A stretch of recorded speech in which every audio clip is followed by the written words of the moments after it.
several young people are committing a mistake. They don't really undertake good literature review, and then they simply jump into the water without really adequate preparation. And then once they jump into water, out and they cannot swim. So that's where they seem to be suffering. So impact assessment is very, very critical for any organization. You ask the government how exactly your program. Yes, we have done extremely well because we have spent so many crores of rupees. When it comes to impact, the government or several development agencies, they only talk about inputs rather than the outputs. What happens if the programs are implemented without evaluation?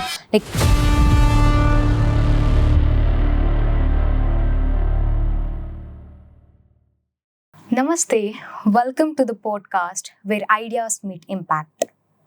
Today's episode explores a question that sits at the heart of policymakers and the one who really urges to have a social transformation. So today, let's welcome a great mind, Professor D. Rajasekhar sir, who is a former director of the Institute for Social and Economic Change, ISEC Bangalore, former HAG professor at the Center for Decentralization and Development, ISEC, and is also a visiting scholar at a reputed international institutions like Hitoshubashi University, University of Oxford, University of Melbourne, University of Sussex, Central for Development Research. Held the prestigious Abdul Nazar Saab Chair Professorship at the Center for Multidisciplinary Research, and his contribution extended beyond India to Central India. We welcome you, sir. Thank you. Okay. Sir, all right. Here we comes with the exciting part of the podcast. Sir, let me begin with the questions. Sir, in your view, what does the word impact actually mean in the context of social development? Yeah. Thank you very much. First of all, thanks a lot for this opportunity, Archana. And see, as far as impact, when it comes to social development is concerned, it is looking at changes that are taking place in society.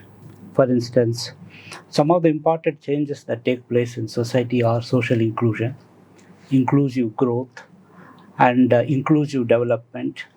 These are some of the social developments that take place. And I understand that this broadcast is for Center for Social Impact. Social impact here is that either government or non-governmental agencies, they introduce some interventions. The intervention could be starting some microfinance programs, self-help groups, or watershed programs. Some of these programs, and they will be introducing. And then when these programs are introduced, what kind of changes take place in the lives of the people? Do these interventions contribute to inclusion? Inclusion means including the poorest of the poor into the society, into the development and other things. So impact here is basically looking at whether some of the changes that have started, whether they have benefited these poorer people or not. And then that is one part of it. The second one is that to what extent the poor people have come into the part of mainstream development. And then here, not only one looks at income. Income is the obvious kind of change that one wants to see. Not only income, but also other changes, social changes. It could be their participation in community activities, participation in political activities, and economic empowerment. So looking at holistic development of the people is what is called impact in social development. Okay, sir. Sir, how is impact different from output? Like what we do and what is outcome? Like it is in a short-term change and a long-term transformation. Yeah. See, what you have just now mentioned is basically gradation. First, you have outputs, outcomes, and then the long-term transformation. So, what are the outputs? So, whenever there is a intervention, let us say government initiates some development activities in Bangalore or in any village, or NGO initiate some development activities. These development activities could be very simple things like introduction of drinking water facility, or maybe skill development. So we'll just take these as examples. So whenever this kind of interventions are brought in into the society, the first thing that what we see is output. That there is a change in output. What is the first change that we see is basically the participation.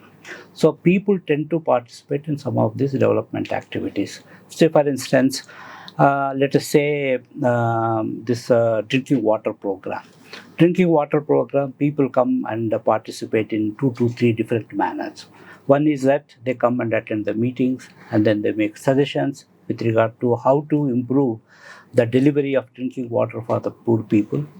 And that is the one type of thing. The second one is second type of participation. They may even contribute some money for the introduction of some of these water supply activities, or they may give ideas with regard to how to do that. So the participation is seen as one of the outputs. The second output that one sees is transparency. There is a transparency within whatever is being done.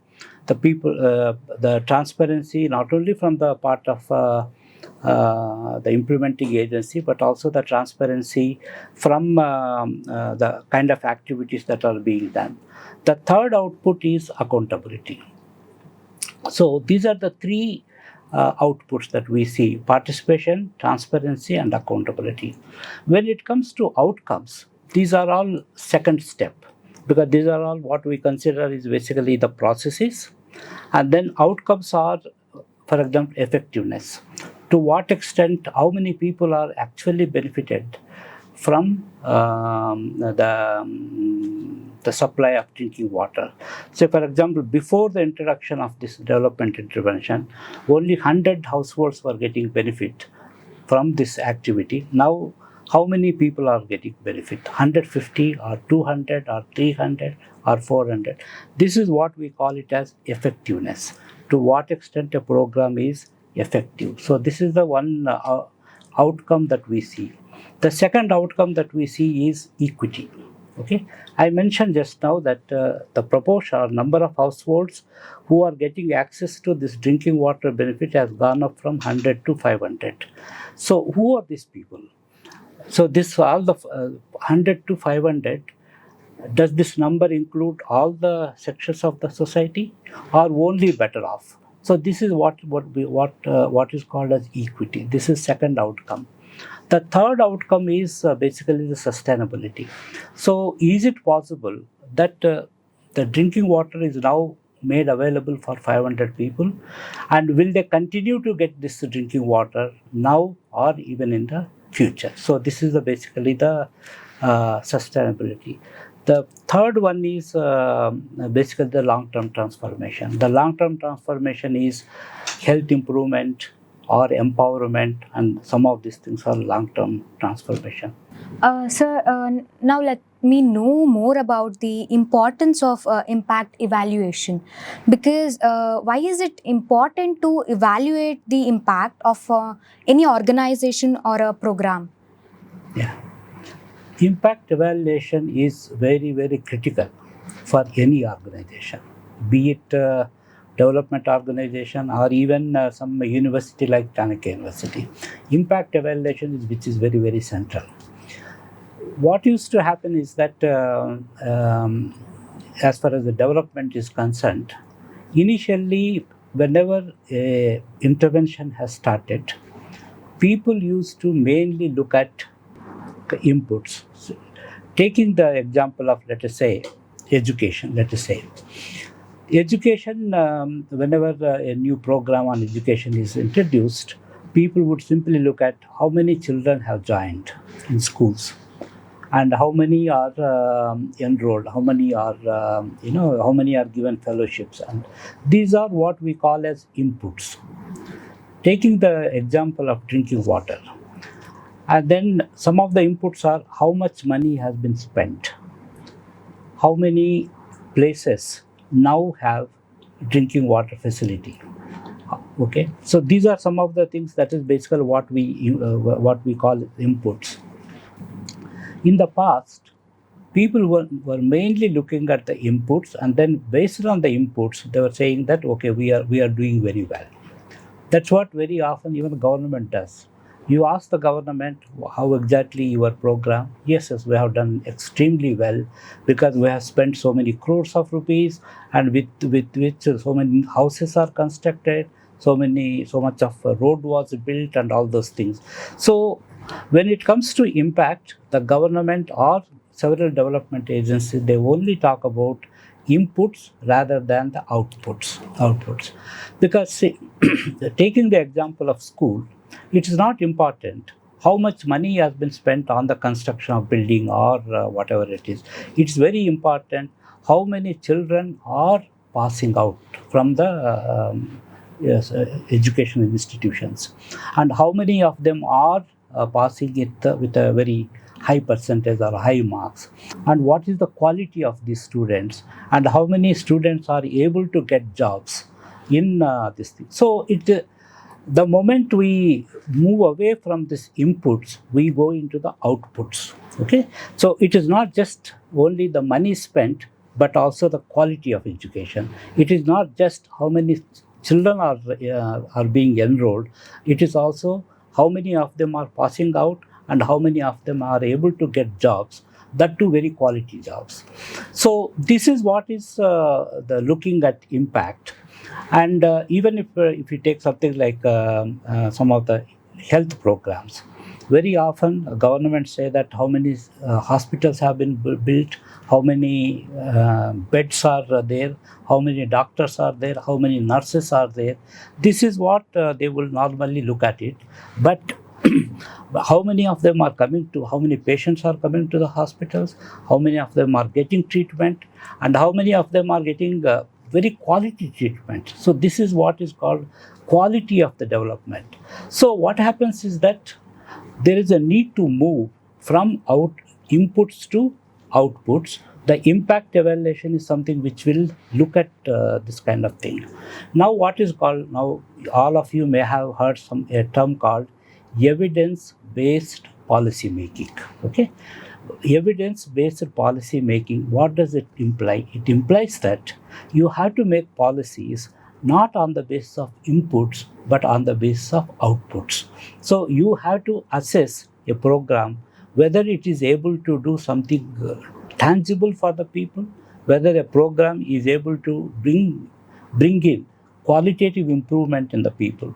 Based on that, you have to take the decisions with regard to whether to continue the program or make some changes in the program or discontinue the program. So that is the critical role that impact assessment plays. So impact assessment is nothing but taking a mirror and placing it before you. Okay, here is your face. Please have a look at it.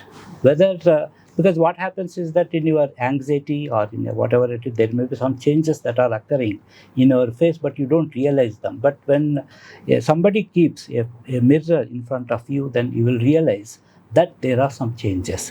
The changes are both bad as well as good. Likewise, even in a program, there can be we expect some changes, some positive changes to take place. Let's say education program. We expect that children are coming and then they're learning and they're passing out and they're getting good marks and everything. That's what expectation. But actually, when we conduct impact evaluation, that may be happening, that may not be happening.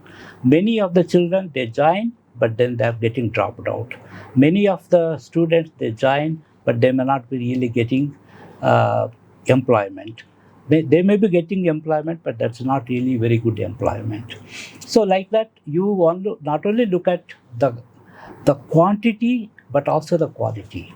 Both of them are very important. The quantity, you need to quantify the impact. How many students are passing out? How many of them are passed out with first class? How many of them have passed out with distinction? That is a quality part of it. And then, uh, and also how many of them are getting good jobs. So this is also a quality aspect. Like that, I think impact assessment is very, very critical for any organization. If the organization has to do meaningful work, because if the organization is interested in doing meaningful work and then it wants to do some quality work, so therefore it has to invariably undertake impact assessment. With that only, it will be in a position to not only move from one step to next step to higher steps, and like that. The progression in the work of an organization is possible with impact assessment. So that is the reason why now many people are emphasize that impact assessment is to be done. Okay. Sir, like what happens if the programs are implemented without evaluation, like their impact without having the evaluation to that particular thing? What's the impact on that? Yeah, the programs going on without any impact evaluation, it basically becomes like, you are riding a car, but you don't know where you are going. Okay, you want to go to, let's say, Bangalore, but in between you may have changed your direction. Then you have gone to even back to Anantapur or something, completely in different direction.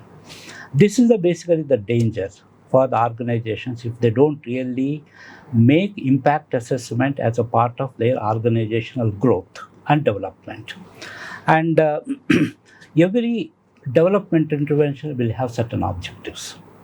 Objectives being that, for example, even if you take something like drinking water, okay, drinking water, the objective is that we should provide adequate drinking water.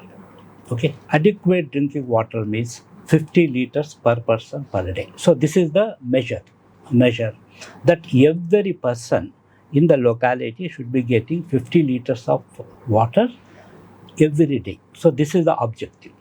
This is number one objective. Number two objective is that the water is of good quality.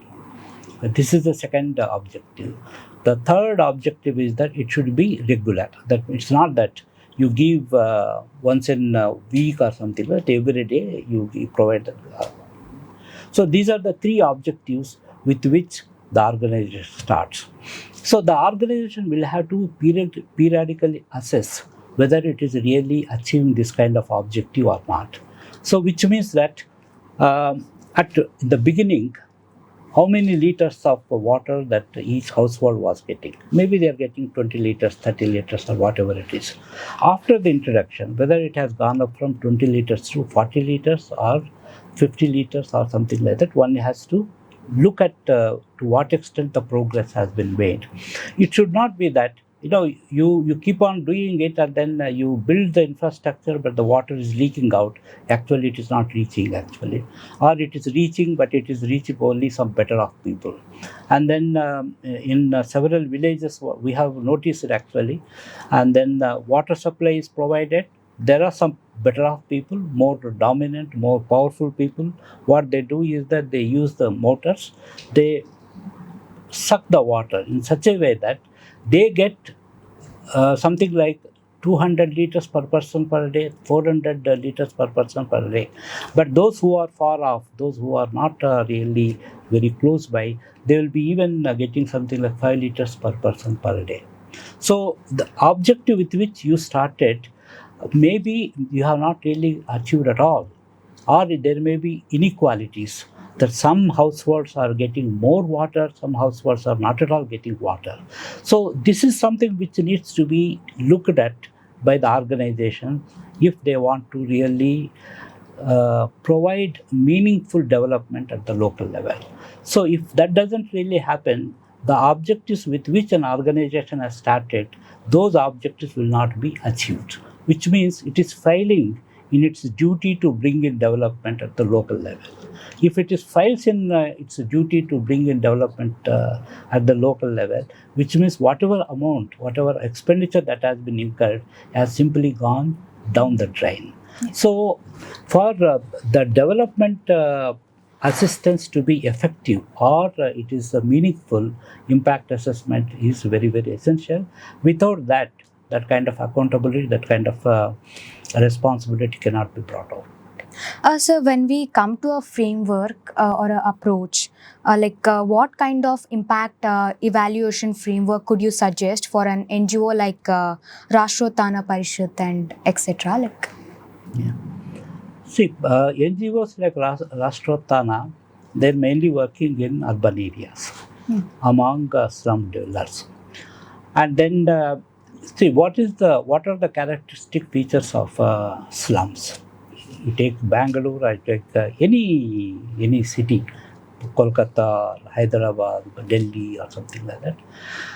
Slums are areas where many people, many poor people are located, and then the basic facilities, basic services that are provided in slums are very, very poor. They don't get proper water, and then the drainage is very poor, and then solid waste management is not really happening. Sanitation is not there.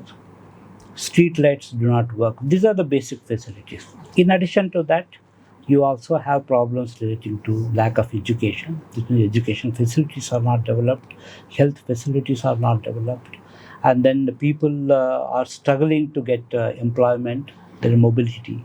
So these are the typical problems that we have as far as the slums are concerned. So Rashtrotana is doing its work to bring in changes in some of these areas. It could be all of them, or focuses on only one or two areas, maybe drinking water or sanitation or whatever it is. The framework that needs to be adopted is basically what I call it as before and after. The NGOs, whenever they start their work, they need to have what is called baseline data. Okay, before NGOs start their work, not only in the case of Rashtrotana, but any organization, they need to have what is called baseline data. Baseline data means having some kind of some idea. So, for example, if Rashtrotana is helping households to get adequate drinking water, it has to go to some households, not every household, but sample households, and then find out what is the current situation, how many liters of water that they are getting as of now. That is one thing. What is the quality? The quality, is it arsenic or is it very bad quality? What is the quality of the water?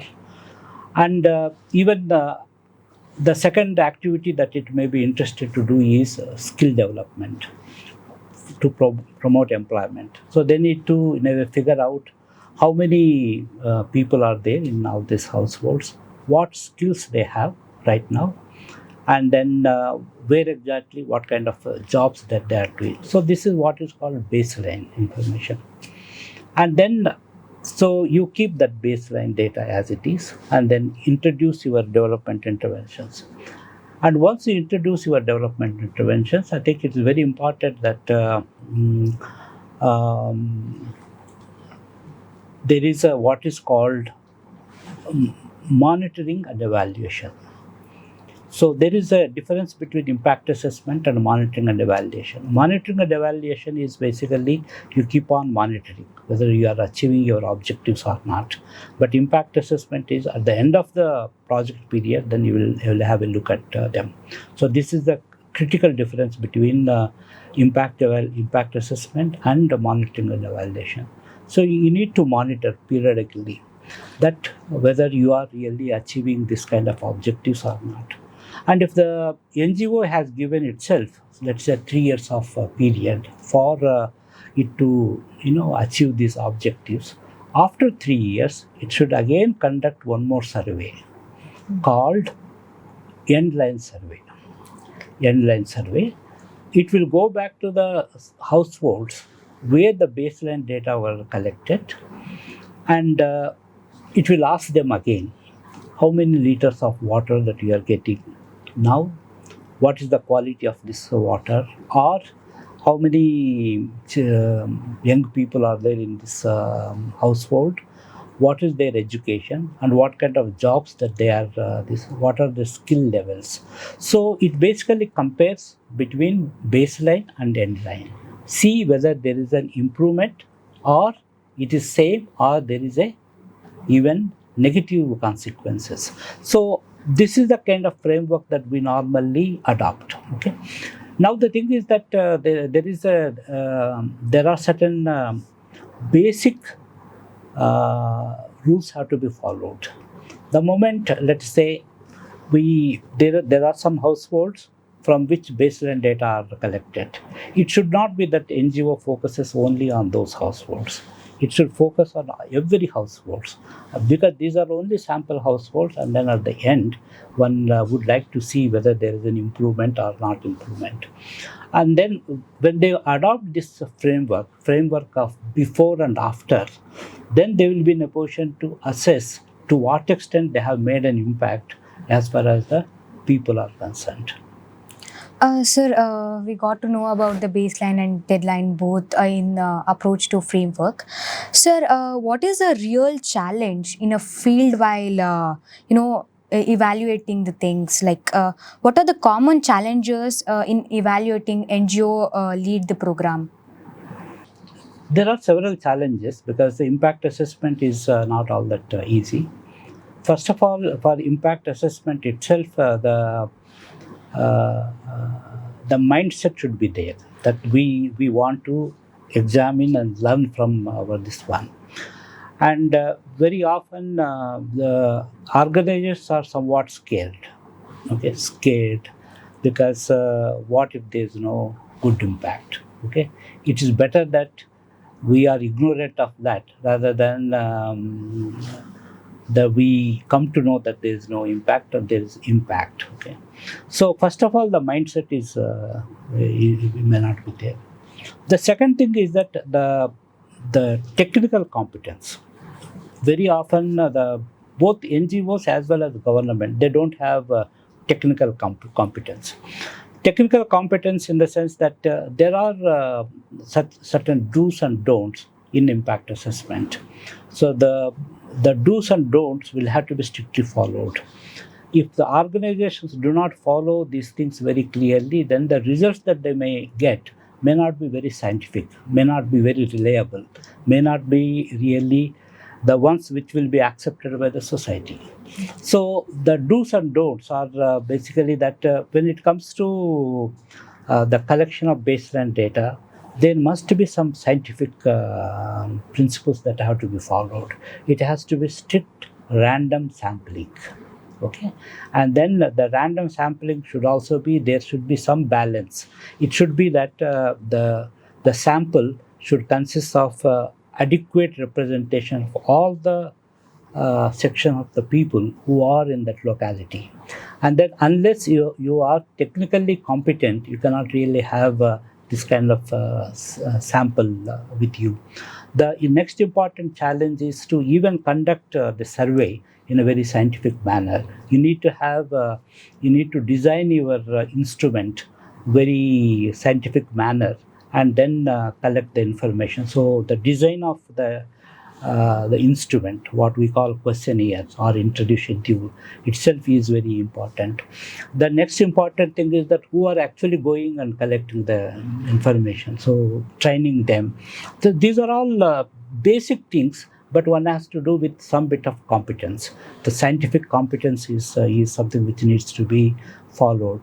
Then there are also some certain things that, say for example, you have identified, you have collected the information from X number of households, and if the entire focus is on X number of households, then you get better results, very good results. So, but you are not really learning from that. You are not really doing anything, any good thing to society.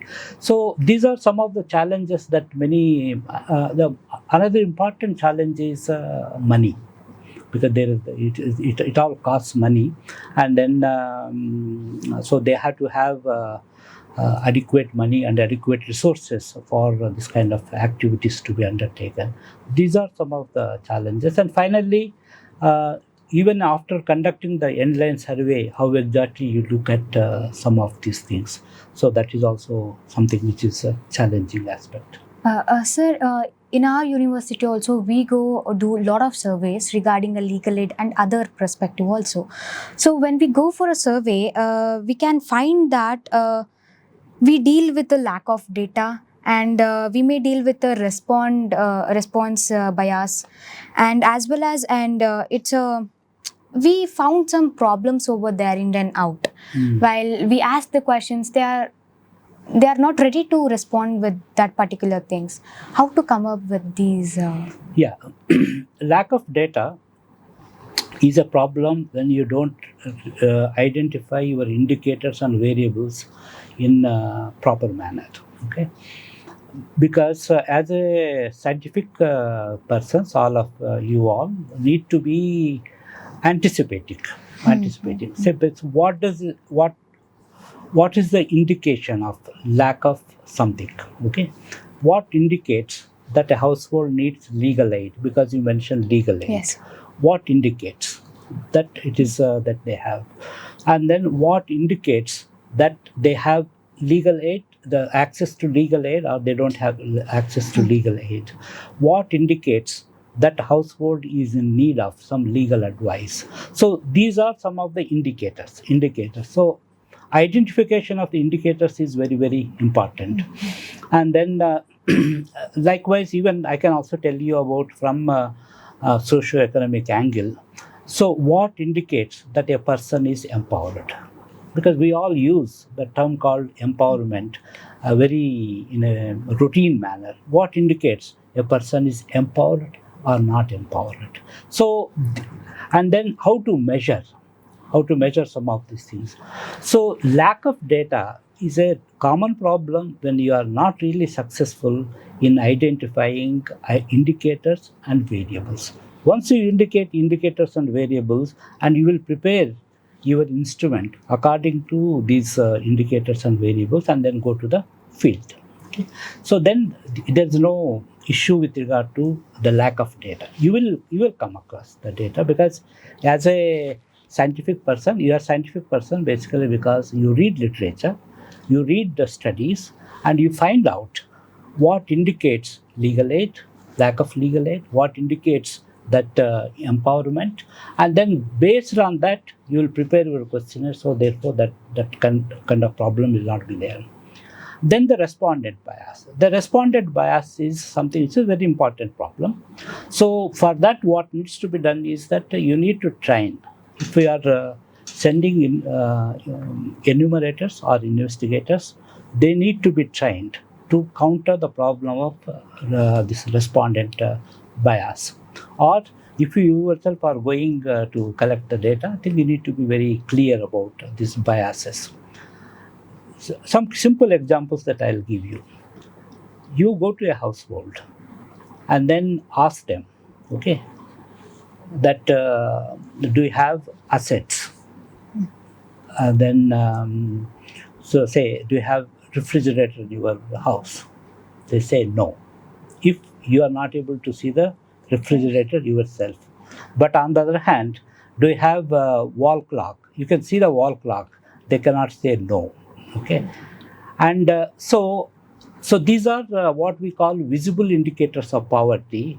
If you interview the person in a office, in a local office, a gram panchayat office, or somewhere, and then you ask them, do you have refrigerator? No. Do you have wall clock? No. Do you have a television? No. Do you have a mobile? Then they will check their pocket and say yes. Okay. So this is the biases that are coming. And then otherwise, the other example that I will tell, that you go to talk to a woman respondent, and her husband is there, And then you ask about empowerment related questions. The empowerment question that you ask is that, do you have freedom to buy a sari for yourself? Do you have freedom to go to nearby town or something like that? For every question she will say yes, yes, yes, because her husband is there, and then she doesn't want to really give you and afterwards she has to face the problem. But husband is not there, and then you ask her, she will give you correct response. So it is very important in research that how you tackle some of these biases, and then that basically comes with training and experience. So when we ready to measuring the intangible impact, like how many programs aimed at like mindset change, confidence, or social awareness? How do we measure such as intangible impacts?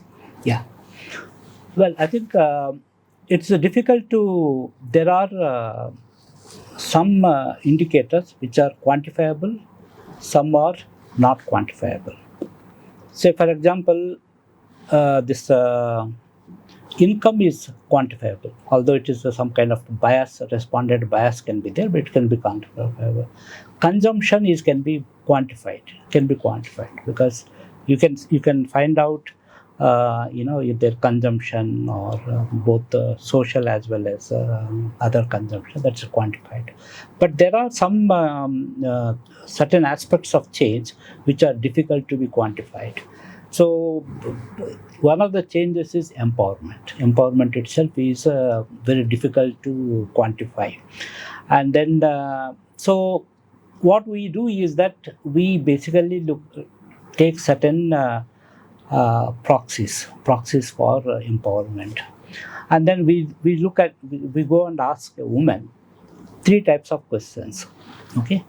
The question is that we define empowerment as control over self, control within the household, control in the community. Okay, self, household, and community. For each one of them, and then we formulate certain questions. Control over self, we ask them, if your child wants to buy chocolates, can you buy? If a festival is approaching, you would like to buy a sari for yourself, can you buy? And if the answer is yes, then she has got some control over self. That's number one. Number two is that when it comes to your household, can you take a decision on which crop is to be sown in your land? Can you take a decision whether to send your girl child to the school or not, whether to admit the girl child to school or not? So that means to what extent she has got control over within the household. If the answer is yes to both of them, and then yes, and if the answer is no to both the questions, that means she doesn't have any control. The other one is that this is basically the community. That do you have? We ask typically the following 3 questions: that can you vote to a political party that you would like to vote, or do you have to take somebody's permission or somebody's opinion? The second one is that can you really go to nearby town to buy something? So that's we would like to check the mobility. So these are some of the questions that we ask, and then make it some of the intangible as tangible. That's how we resolve this problem. So when it comes to ethical and social responsibility, what ethical considerations should we keep in mind while evaluating the community-based programs? Yeah. The community-based programs are basically we are taking the people as subjects, human beings as subjects. So therefore, at post care has to be taken. The first of all, it is very important that one keeps the identity of these households as anonymous, because what happens is that if a household is not anonymous, then they will hesitate to provide information, because there can be both positive or negative consequences. And if the implementer organization comes to know that a person has given negative feedback, then there may be negative repercussions on that person. So it is important that one needs to keep their identity anonymous. So that assurance will have to be given.